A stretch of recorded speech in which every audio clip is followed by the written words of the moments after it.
ദൈവം പുത്രൻ്റെയും പരിശുദ്ധാത്മാവിൻ്റെയും നാമത്തിൽ ആമേൻ. എൻ്റെ പ്രിയപ്പെട്ടവരെ, ഇന്ന് മാർച്ച് 1 ഒരു മാസം തുടങ്ങുകയാണ് കേട്ടോ. കർത്താവിനോട് നമുക്ക് നന്ദിയുള്ളവരായിരിക്കാം. ഏറ്റു പ്രാർത്ഥിക്കുക. അമ്മേ പരിശുദ്ധ അമ്മേ, അമ്മേ പരിശുദ്ധ ദൈവമാതാവേ, അന്ന് അങ്ങ് കൃപാസനത്തിൽ പ്രത്യക്ഷപ്പെട്ട് വരാൻ പോകുന്ന മഹാദുരന്തത്തിൽ നിന്ന് രക്ഷപ്പെടാനും എല്ലാവർക്കും വേണ്ടി പ്രാർത്ഥിക്കുവാനും ആവശ്യപ്പെട്ടിട്ട് 20 വർഷം കഴിഞ്ഞ ഈ വേളയിൽ കൃപാസനത്തിലൂടെ ഞങ്ങൾക്കും ഈ ദേശത്തിനും അമ്മ മധ്യസ്ഥം തേടി തന്ന എല്ലാ അനുഗ്രഹങ്ങൾക്കും കൃപകൾക്കും ഞങ്ങളിപ്പോൾ ഹൃദയം നിറഞ്ഞ നന്ദി പറയുന്നു. അമ്മേ പരിശുദ്ധ ജപമാല മാതാവേ, സകല കൃപാസനം പ്രാർത്ഥനയോടും ചേർത്ത് ഞങ്ങളിപ്പോൾ പ്രാർത്ഥിക്കുന്ന ഈ കുടുംബത്തിന്റെ പ്രത്യേക നിയോഗം. സ്വന്തം നിയോഗം പറയണേ.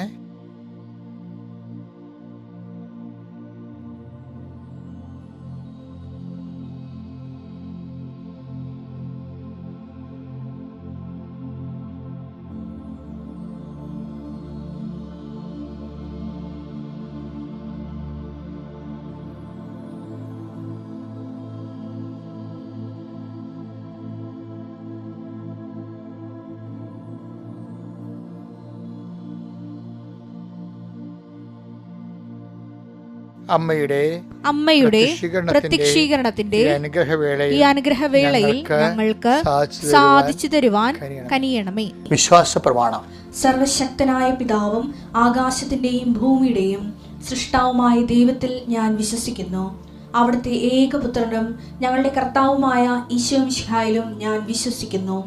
ഈ പുത്രൻ പരിശുദ്ധാത്മാവിനാൽ ഗർഭസ്ഥനായി കന്യകാമറിയത്തിൽ നിന്ന് പിറന്ന് പൊന്തിയോസ് പീലാത്തോസിന്റെ കാലത്ത് പീഡകൾ സഹിച്ച് കുരിശിൽ തറയ്ക്കപ്പെട്ട് മരിച്ച് അടക്കപ്പെട്ട് പാതാളങ്ങളിൽ ഇറങ്ങി മരിച്ചവരുടെ ഇടയിൽ നിന്ന് 3-ാം നാൾ ഉയർത്ത് സ്വർഗത്തിലേക്ക് എഴുന്നള്ളി സർവശക്തിയുള്ള പിതാവായ ദൈവത്തിന്റെ വലതുഭാഗത്തിരിക്കുന്നു. അവിടെ നിന്ന് ജീവിക്കുന്നവരെയും മരിച്ചവരെയും വിധിക്കുവാൻ വരുമെന്നും ഞാൻ വിശ്വസിക്കുന്നു. പരിശുദ്ധാത്മാവിലും ഞാൻ വിശ്വസിക്കുന്നു. വിശുദ്ധ കത്തോലിക്കാ സഭയിലും പുണ്യവാന്മാരുടെ ഐക്യത്തിലും പാപങ്ങളുടെ മോചനത്തിലും ശരീരത്തിന്റെ ഉയർപ്പിലും നിത്യമായ ജീവിതത്തിലും ഞാൻ വിശ്വസിക്കുന്നു. ആമേൻ. സ്വർഗ്ഗസ്ഥനായ ഞങ്ങളുടെ പിതാവേ, അങ്ങയുടെ നാമം പൂജിതമാകണമേ. അങ്ങയുടെ രാജ്യം വരണമേ. അങ്ങയുടെ തിരുമനസ് സ്വർഗത്തിലെ പോലെ ഭൂമിയിലും ആകണമേ. അന്നു വേണ്ടുന്ന ആഹാരം ഇന്ന് ഞങ്ങൾക്ക് തരണമേ. ഞങ്ങളോട് തെറ്റ് ചെയ്യുന്നവരോട് ഞങ്ങൾ ക്ഷമിക്കുന്നത് പോലെ ഞങ്ങളുടെ തെറ്റുകൾ ഞങ്ങളോടും ക്ഷമിക്കണമേ.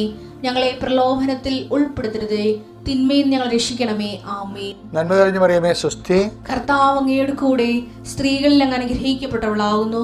അങ്ങയുടെ ഉദരത്തിൻ ഫലമായി ഈശോ അനുഗ്രഹിക്കപ്പെട്ടവനാകുന്നു. പരിശുദ്ധ മറിയമേ, തമ്പുരാന്റെ അമ്മേ, പാപികളായ ഞങ്ങൾക്ക് വേണ്ടി ഇപ്പോഴും ഞങ്ങളുടെ മരണസമയത്തും തമ്പുരാനോട് അപേക്ഷിക്കണമേ. ആമേൻ. പ്രിയപ്പെട്ടവരെ, ഇന്ന് നമ്മൾ അനുദിന അനുഗ്രഹ പ്രാർത്ഥനയിലേക്ക് സ്വാഗതം.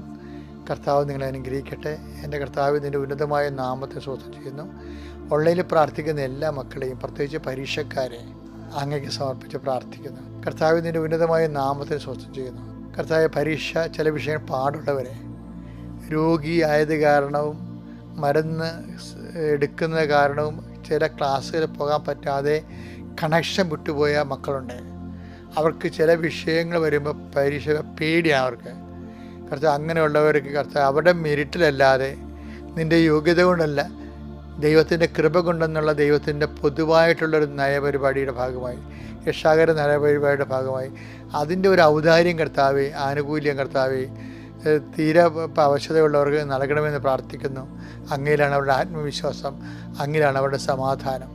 ക്രിസ്തുവിലാണ് നമ്മുടെ സമാധാനം. ഞങ്ങൾ വായിക്കുമ്പോൾ കർത്താവേ, ഞങ്ങൾക്ക് സംഘർഷമുണ്ടാക്കുന്ന എല്ലാ വിഷയങ്ങൾക്കും ദൈവം സമാധാനം കൽപ്പിച്ച് അനുഭവിച്ചിരിക്കുന്നത് ക്രിസ്തുവിലാണെന്ന് ഞങ്ങൾ അപ്പോസ്തലന്മാരെ പോലെ വിശ്വസിക്കുകയും അപ്പോസ്തലന്മാരെ പോലെ ആ സമാധാനം അഭിലഷിക്കുകയും ചെയ്യുന്നു.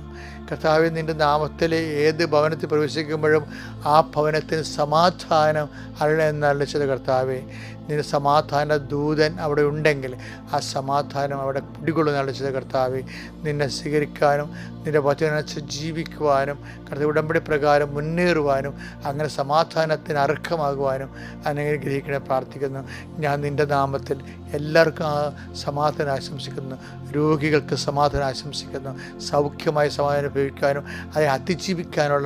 അതിനെ അതിജീവിക്കാനുള്ള ക്രിസ്തീയമായ ശക്തിയുടെ സമാധാനം അനുഭവിക്കുക ഇടയാകണം പ്രാർത്ഥിക്കുന്നു. പലതരത്തിലുള്ള സാമ്പത്തിക പിരിമുറുക്കങ്ങളിൽ, ഞെരുക്കങ്ങളിൽ, പല ഭീഷണികളിൽ, സങ്കടങ്ങളിലൊക്കെ ഇരിക്കുന്നവർക്ക് കർത്താവിൻ്റെ നാമത്തിൽ അവിടുത്തെ പൗരോഹിത്യത്തിൻ്റെ യോഗ്യതയാൽ 39 വർഷം അർപ്പിച്ച കൃപാനുയോഗ്യതയാൽ സമാധാനം ആശംസിക്കുന്നു. സമാധാനം അക്ഷരാർത്ഥത്തിൽ നിൻ്റെ ഹൃദയത്തെ ഭരിക്കട്ടെ, നിൻ്റെ ഹൃദയത്തെ ഭരിക്കട്ടെ. എൻ്റെ കർത്താവിൻ്റെ ഉന്നതമായ നാമത്തിൽ നീ എന്ത് വിഷയത്തിന് വേണ്ടിയാണ് ഇന്ന് വിഷമിക്കുന്നത്, ഏത് വ്യക്തിയെക്കുറിച്ചാണോ നീ ഇന്ന് വിഷമിക്കണത്, ആ വ്യക്തി നിനക്ക് അനുകൂലമായി മാറട്ടെ. ദാവീദിന് എങ്ങനെയാണ് സാവൂൾ അനുകൂലമായി മാറിയത്, അതുപോലെ ദൈവം നിൻ്റെ സാഹചര്യത്തെ നിനക്ക് അനുകൂലമാക്കി മാറ്റട്ടെ. അമ്മേ, പരിശുദ്ധമേ, ദേവമാതാവേ, ഇപ്പോഴും മക്കൾക്ക് വേണ്ടി മധ്യസ്ഥം വഹിക്കണം. കൃപാസനത്തിൻ്റെ ഓരോ പ്രാർത്ഥനയ്ക്ക് വേണ്ടി 24 മണിക്കൂറും മധ്യസ്ഥം പ്രാർത്ഥിക്കുന്ന അമ്മയുടെ മാധ്യസ്ഥം നിനക്ക് ലഭിക്കട്ടെ. നിൻ്റെ കഴിവോ നിൻ്റെ ശേഷിയോ നിൻ്റെ പണബലമോ നിനക്ക് എല്ലാം നിന്നെ കൈവിട്ട് കളയുമ്പോൾ കർത്താവിൻ്റെ കരങ്ങളിൽ നീ സുരക്ഷിതമായിരിക്കാൻ ദൈവത്തിൻ്റെ ശക്തി നിന്നെ ആവശ്യിക്കട്ടെ. നീ ഏത് വിഷയത്തിന് വേണ്ടിയാണോ വിഷമിക്കുന്നത്, ജീവിതത്തിൻ്റെ ഏത് പ്രയാസകരമായ അവസ്ഥയാണോ നിന്നെ ചുഴഞ്ഞു നിൽക്കുന്നത്, ചിലപ്പോൾ കുടുംബപരമാകാം, ചിലപ്പോൾ സാമൂഹികമാകാം, കുടുംബത്തിൽ അങ്ങോട്ടും ഇങ്ങോട്ടുള്ള കശപിശകളാകാം, വഴക്കുകളാകാം, അങ്ങോട്ട് ഒരാളെ കണ്ടുകൂടാത്തൊരവസ്ഥയാകാം. ആ എല്ലാ മേഖലകളിലേക്കും കർത്താവേ നിൻ്റെ കരുണയാ സ്നേഹത്തിൻ്റെ കിരണങ്ങൾ അന്ന് അരിച്ചിറങ്ങണമെന്ന് പ്രാർത്ഥിക്കുന്നു. കർത്താവ്, പല പേടികളുണ്ട് കർത്താവ്, പല പേടിയുണ്ട്. ഇരുട്ടിനെ പേടിക്കുന്നവരുണ്ട്, വ്യക്തികളെ പേടിക്കുന്നവരുണ്ട്, വിഷയത്തെ പേടിക്കുന്നവരുണ്ട്, ചില തീയതികളിൽ എന്തെങ്കിലും സംഭവിക്കുന്നവർക്ക് തീയതികളെ പേടിക്കുന്നു.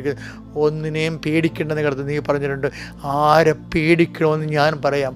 കൊന്നതിന് ശേഷം നരകത്തിൽ തള്ളിക്കളയാൻ കഴിയുന്ന ദൈവത്തെ മാത്രം പേടിച്ചാൽ മതി അളിച്ച കർത്താവേ.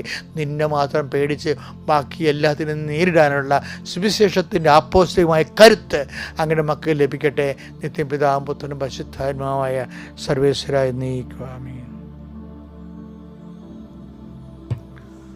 എൻ്റെ പ്രിയോടെ, നമുക്ക് മത്തായിയുടെ സുവിശേഷം 17:17 വായിക്കാം ഇന്നത്തെ സന്ദേശമായിട്ട്.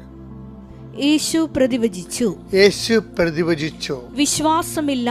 വിശ്വാസമില്ലാത്തതും വഴിപിഴച്ചതുമായ തലമുറയെ എത്ര നാൾ ഞാൻ നിങ്ങളുടെ കൂടെ ഉണ്ടായിരിക്കും, എത്ര നാൾ ഞാൻ നിങ്ങളോട് ക്ഷമിച്ചിരിക്കും. അതായത് രസം എന്ന് വെച്ചാൽ ഇത് ഈശോ അപ്പോസ്തലന്മാരെ ഫൽസിക്കുന്നതാണ്. ഇവരൊരു അപസ്മാര രോഗിയെ സുഖപ്പെടുത്താൻ വേണ്ടി അവിടെ അപസ്മാര രോഗിയുടെ അപ്പൻ ഇവരുടെ അടുത്ത് കൊണ്ടുവരും, അപ്പോസ്തലന്മാരുടെ അടുത്ത് കൊണ്ടുവരും. ഇവർ കിണഞ്ഞ് പരിശ്രമിച്ചിട്ടും പ്രാർത്ഥിച്ചിട്ടും അത് സുഖപ്പെടുന്നില്ല. അപ്പം സീൻ വളരെ കോന്ത്രയാവും. അപ്പോൾ ഉടനെ അയാൾക്ക് ആ ഉണ്ടായ വിശ്വാസം പോകും. ആർക്ക്? ഈ അപസ്മാര രോഗിനെ ചോദിച്ചുകൊണ്ട് വന്ന അപ്പനില്ല, അയാൾ വർഷങ്ങളായിട്ട് അനുഭവിക്കണ. അയാൾ പറയുന്നുണ്ട് ശൈശവം മുതൽ ഇത് തന്നെയാണ് അവസ്ഥയെന്ന്. ഈ കുഞ്ഞിൻ്റെ കൂടെ ജീവിതം ഇങ്ങനെ അടപ്പിൻ്റെ അകത്ത് വിറക് വെച്ചിരിക്കണ പോലെ വെച്ചിരിക്കുകയാണ്. അല്ലാത്ത ആ മനുഷ്യൻ്റെ ഒരു ആശ്രയമായിരുന്നു ഈ അപ്പോസ്തലന്മാർ. പക്ഷേ സംഗതി പാളിപ്പോയി. അപ്പോൾ അതുകൊണ്ട് ആ പാളിച്ചകളെല്ലാം ഹൃദയത്തിൽ ഒതുക്കിക്കൊണ്ട് അയാൾ കർത്താവിനോട് പ്രാർത്ഥിക്കുന്നുണ്ട്. ഇപ്പോൾ കർത്താവിനോട് പ്രാർത്ഥിക്കുന്ന സമയത്ത് നമുക്ക് പാളിച്ചകളൊക്കെ ഉണ്ട്, പക്ഷെ അത് പാളിച്ചകൾ പറയണം. അതായത് പ്രാർത്ഥനയിലുണ്ട്. അയാൾ പറയണത്, നിനക്ക് വല്ലതും ചെയ്യാമെങ്കിൽ എന്നെ സഹായിക്കണമെന്ന് പറയും. അപ്പോൾ കാര്യം ആദ്യത്തെ ചെയ്ത്തൊക്കെ പരാജയപ്പെട്ടല്ല, അതുകൊണ്ടാണ് അങ്ങനെ കർത്താവിനോട് ചോദിക്കണം. കേൾക്കുമ്പോൾ ഒരു അനാദരവോടൊക്കെ തോന്നുമെങ്കിലും അയാളുടെ അനുഭവം അതായത് ദൈവത്തിന് അതൊക്കെ മനസ്സിലാകും. മനുഷ്യൻ്റെ പ്രാർത്ഥനയെ ചില സമയത്തൊക്കെ ഒരു ഡാമേജ് പ്രയറൊക്കെ ഉണ്ടാകുകയും ഇതൊരു ഡാമേജ് പ്രയറാണ് ശരിക്കും. പക്ഷെ കർത്താവ് അത് സംയമനത്തെടുക്കും. എന്താ കാര്യം? അണ്ടർസ്റ്റാൻഡിങ് ആണ്. അപ്പോൾ സെറ്റ് പ്രയർ എന്ന് പറയുമ്പോൾ അതിൻ്റേതായിട്ടുള്ള ഗുണവുമുണ്ട് ദോഷവുമുണ്ട്. പക്ഷേ സാധാരണ മനുഷ്യൻ്റെ പ്രാർത്ഥന എന്ന് പറയുന്നത് എന്താണ്? അത് ഓട്ടോമാറ്റിക് സ്പോണ്ടേനിയസ് ആയിട്ടുള്ള എക്സ്പ്രഷൻസാണ്. ഇയാളുടെ എക്സ്പ്രഷൻസിൻ്റെ എന്ന് പറഞ്ഞാൽ എന്താണ്, നിനക്ക് വല്ലതും ചെയ്യാൻ പറ്റുമെങ്കിൽ സഹായിക്കണം. അതാണ് ഒരു പ്രാർത്ഥന. വലിയ വിശ്വാസമൊന്നും ഇല്ല. എന്നിട്ട് പുള്ളി അത് പുള്ളി തുറന്നു പറയുകയും ചെയ്യും, എനിക്ക് വലിയ വിശ്വാസമൊന്നുമില്ല എന്ന് പറയും പുള്ളി. അതിനും പുള്ളി ജാമ്യം എടുക്കുന്നുണ്ട്. പാവപ്പെട്ടവൻ്റെ ഭയങ്കര സിൻസിയർ പ്രെയറാണ്. അതുകൊണ്ട് കർത്താവ് ചോദിക്കും, അവന് അവിശ്വാസം ഉണ്ടെന്ന് മനസ്സിലാക്കിയപ്പോൾ അവിശ്വാസത്തെ ഈശോ അഡ്രസ്സ് ചെയ്യും. കഴിയുമെങ്കിലെന്നോ വിശ്വസിക്കുന്നതിന് എല്ലാം സാധിക്കുമെന്ന് പറയുമ്പോൾ ഉടനെ ആ മനുഷ്യൻ പറയും, കർത്താവേ എൻ്റെ അവിശ്വാസം പരിഹരിക്കണം. I am so helpless about my state of my faith. അതായത് ഫെയ്ത്ത് സ്റ്റേറ്റിലെ ആ വിശ്വാസത്തിൻ്റെ അവസ്ഥയിൽ ഐ ആം സോ കൺഫ്യൂസ്ഡ്. നമ്മുടെ വിശ്വാസത്തിൻ്റെ കൺഫ്യൂഷൻ നമ്മൾ ദൈവത്തോട് പറയണം, എനിക്ക് വിശ്വസിക്കാൻ അങ്ങനെ വരണേ പറ്റണില്ല എന്നാണ്. അതായത് എന്താണ്, എനിക്ക് അവിശ്വാസം ഉണ്ടെന്നാണ് പറയണത്, എൻ്റെ അവിശ്വാസത്തെ നീ പരിഹരിക്കും. എനിക്ക് തോന്നുന്നു സുവിശേഷത്തിൽ ബെസ്റ്റ് പ്രെയർ ഇതാണെന്ന് തോന്നുന്നു. വെച്ചാൽ എക്സ്പ്രഷൻ, പ്രെയർ എന്നല്ല, പ്രെയർ എക്സ്പ്രഷൻസ്. അപ്പോഴും ഇങ്ങനെയുള്ളവരൊക്കെ കൈകാര്യം ചെയ്യണ്ടേ, വലിയ പാടല്ലേ. അപ്പോൾ കർത്താവ് അപ്പോസ്തലന്മാർ അയാളോട് സൗമ്യമായി പെരുമാറിയിട്ടും അപ്പോസ്തലന്മാരോട് പറയും, ഞാനില്ലാത്തൊരു കാലം വരും.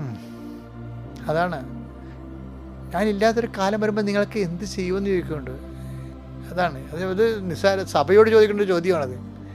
അപ്പോസ്തലന്മാരുടെ കൂട്ടായ്മയ്ക്ക് എല്ലാം സഭയാണെന്ന് പറയുമ്പോൾ നമ്മൾ വ്യാഖ്യാനിക്കുമ്പോൾ ഇങ്ങനെയുള്ള സംഭവമുണ്ട്. കർത്താവ് ഇല്ലാത്ത ഒരു സഭയുണ്ട്. ഞാൻ ഇല്ലാത്തൊരു കാലത്ത് നിങ്ങൾ എന്ത് ചെയ്യുമെന്ന് എന്നുവെച്ചാൽ കർത്താവ് ഉണ്ടാകുകയെ, പക്ഷെ നമുക്ക് അനുഭവവേദ്യമായിരിക്കത്തില്ല. അതാണ് വിഷയം. ഇപ്പോൾ ഭൂമിയുടെ സൂര്യനുണ്ടല്ലോ, പക്ഷെ മറുപറയാണ്. അപ്പോഴും നമ്മൾ ഇരുട്ടെന്നാണ് അതിനെ വിളിക്കണത്. പക്ഷേ സൂര്യൻ ഇല്ലാത്ത ഒരവസ്ഥ ഇരുന്നില്ല, പക്ഷേ മറുപുറമായിരിക്കും.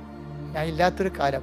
ജെറമിയ 23 നമ്മൾ കഴിഞ്ഞ ദിവസം കണ്ടില്ലേ, 23 ഞാൻ വിദൂരത്തായിരിക്കുമ്പോഴും ഞാൻ തന്നെയല്ലേ നിങ്ങളുടെ ദൈവം എന്ന് ചോദിക്കണം. എന്തൊരു രസമാണൊക്കെ കേൾക്കാൻ. കാര്യം നമ്മൾക്ക് ദൈവാനുഭവം ഇല്ലെങ്കിലും ദൈവത്തിലുള്ള വിശ്വാസം നമ്മൾ കണ്ടിന്യൂ ചെയ്യും. അപ്പോഴേ ഈശോ ഈ അപ്പോസ്തലന്മാരോട് പറയണത്, ഈശോയ്ക്ക് ഞാനില്ലാത്തൊരു കാലമെന്ന് പറഞ്ഞില്ലേ, അത് പുതിയ ടെർമിനോളജി ഉപയോഗിക്കാൻ തുടങ്ങിയാണ് ആൾ. അത് താബോർ മലയിൽ നിന്ന് ഇറങ്ങി വരികയാണ്. താബോർ മലയിൽ എന്താണ് നടന്നത്, പിതാവും ഈശോയും തമ്മിൽ നടന്ന സംഭാഷണത്തിൻ്റെ ഒരു ചെറിയ ഒരു രൂപരേഖയാണ് പുറത്തേക്ക് വരുന്നത്. എന്താണ്, ഒരു റിലീഫ് പുറത്തേക്ക് വരികയാണ്. എന്താണ്, നീ ഇല്ലാത്തൊരു കാലം ഉണ്ടാകുമെന്ന്.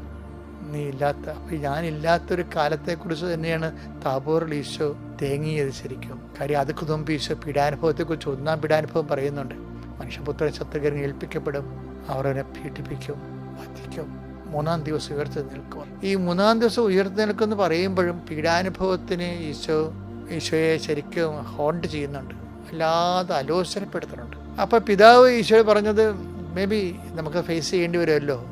അതിന് ഏലിയയെ കാണിച്ചു, പിന്നെ മോസസിനെയും കാണിച്ചിട്ട് പറഞ്ഞു, എപ്പോഴും ഇങ്ങനെ പീഡാനുഭവത്തെക്കുറിച്ച് ഓവറായിട്ട് ടെൻഷനാകണ്ട, ഉത്ഥാനത്തെക്കുറിച്ച് ചിന്തിക്കാൻ പറഞ്ഞു. ഈ പിതാവ് എന്ത് രസമാണെന്നറിയാമോ? പിതാവ്. ഞാൻ ഈശ്വരനെ പ്രവർക്കും. ഈശോയുടെ ഏറ്റവും വലിയ വിജയം പിതാവിനെ വെളിപ്പെടുത്തിയതാണ്. പിതാവ് പറയും, എപ്പോഴും നീ മനുഷ്യനായ സമ്പൂർണ്ണ മനുഷ്യനായും കൂടി ആയതുകൊണ്ടാണ് നിനക്ക് ഇങ്ങനെ അങ്കലാപ്പുള്ളത്. പക്ഷേ you just think about the resurrection. എന്നിട്ട് റിസറക്ഷൻ 2 കക്ഷികൾ അവതരിപ്പിക്കും. പണ്ട് മരിച്ചുപോയ ഏലിയായെയും മരിച്ചുപോയ എടുക്കപ്പെട്ടവരായി ഇവർ 2 പേരും, ഏലിയായും മോസസിനെയും. ഇത് പറയും, പ്രയോറിറ്റി ഒന്ന് ചേഞ്ച് ചെയ്തോളാൻ പറയും.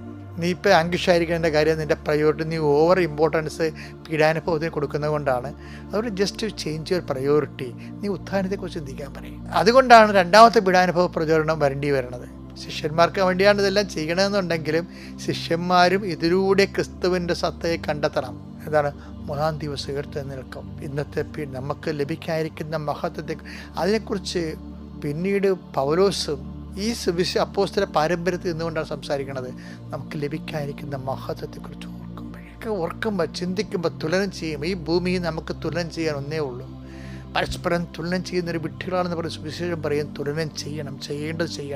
എന്താണ് തുലനം ചെയ്യേണ്ടത്? Take the bed of god. റോമ 8:18 നമുക്ക് വെളിപ്പെടാനിരിക്കുന്ന മഹത്വത്തോട് തുലനം ചെയ്യുമ്പോൾ ഇന്നത്തെ കഷ്ടതകൾ നിസ്സാരമാണെന്ന് ഞാൻ കരുതുന്നു. അതായത് ഇത് താബോറിന്റെ സ്പിരിറ്റാണ്, സ്പിരിറ്റ് ഓഫ് താബോർ. താബോറിൽ നടക്കുന്നത് ട്രാൻസ്ഫിഗറേഷനേക്കാൾ ഉപരി ട്രീറ്റ്മെന്റ് ആണ്. ഞാൻ അതിനങ്ങനെ വിളിക്കുന്നത് താബോർ ട്രീറ്റ്മെന്റ് ഇൻ താബോർ. ഞാൻ നല്ല ചികിത്സ കിട്ടി ഈശോയ്ക്ക് അവിടെ. ഈ ഏലിയാവിനെയും കാണിച്ചു കൊടുത്ത്, മോശനെയും കാണിച്ചു കൊടുത്തു, ലഭിക്കാതിരിക്കുന്ന മഹത്വത്തെക്കുറിച്ച് പറഞ്ഞു.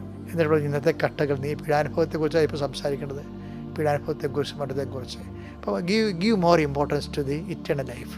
അതിന് കൂടുതൽ ഇമ്പോർട്ടൻസ് കൊടുക്കാം. ഈ ഭൂമിയിലെ ഒരു വിശ്വാസിയുടെ ഏറ്റവും വലിയ ഓപ്ഷനാണ്, ഫണ്ടമെൻ്റൽ ഓപ്ഷൻ. എന്താണത്? ഉത്ഥാനത്തിന് പ്രാധാന്യം കൊടുത്തുകൊണ്ട് ജീവിതത്തെ പുനഃക്രമീകരിക്കുക, സഹനങ്ങളെ അതിജീവിക്കുക. Praise the Lord.